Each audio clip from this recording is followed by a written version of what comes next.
Hello bachchon, let's read the question. So the question over here says, why is genetic variation important in plant Rauwolfia vomitoria? ठीक है, क्या कह रहे हैं? Rauwolfia vomitoria एक plant की स्पीशीज है, उसमें भी जेनेटिक वेरिएशंस हो, अलग अलग Rauwolfia के प्लांट्स में जेनेटिक वेरिएशंस हो तो इसका क्या फ़ायदा है?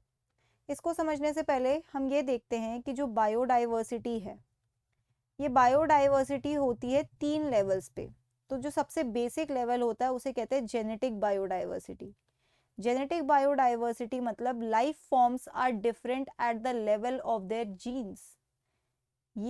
इसका मतलब ये होता है कि genetic variations in individuals of same species, ठीक है, एक ही स्पीशीज के हैं तो इसका मतलब ये नहीं है कि इसके सारे इंडिविजुअल्स में सेम जीनोम होगा। जेनेटिक वेरिएशंस होंगी, genetic variations in individuals of same species due to adaptations for different environment। अब देखिए मैंगो का एग्जाम्पल, मैंगो हमारी कंट्री में भी मिलता है, मैंगो दूसरी कंट्रीज में भी उगता है, राइट। तो मैंगो की जो स्पीशीज होगी, राइट, मैंगो की जो स्पीशीज है, मान लीजिए वो एक ही स्पीशीज है और हमारी कंट्री में यही मैंगो की स्पीशीज ईस्टर्न साइड में ग्रो कर रही है, ठीक है, ईस्टर्न साइड में। अब ईस्टर्न साइड में बहुत सारे स्टेट है तो हर एक स्टेट में यही स्पीशीज ग्रो कर रही है, पर इनमें छोटे छोटे वेरिएशन होंगे अलग अलग क्लाइमेटिक कंडीशंस में अडेप्ट करने के लिए। तो ये क्यों इंपॉर्टेंट है? ताकि आप कह सको कि आपको मैंगो की अलग अलग वेराइटी मिल सके, है ना। तो इसीलिए ये जेनेटिक वेरिएशंस बहुत इंपॉर्टेंट बन जाते हैं। जेनेटिक वेरिएशन मतलब होता है कि biodiversity below the level of species, below the species level.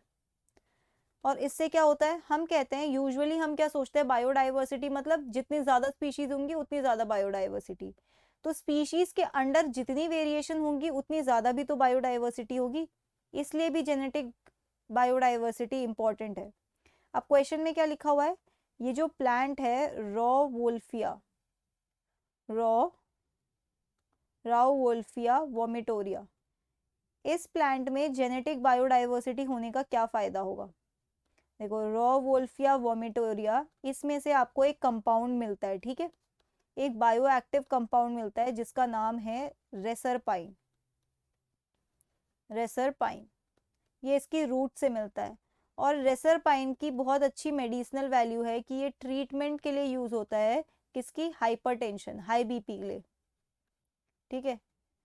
तो अगर इस राउवोल्फिया वोमिटोरिया में अलग अलग वेरिएशन मिलेगी, ठीक है, छोटी छोटी जेनेटिक वेरिएशंस मिलेंगी, तो इसके आप क्या कह सकते हो, पोटेंसी, अगर इसकी अलग अलग रेसरपाइन बनाने की पोटेंसी होगी, रेसरपाइन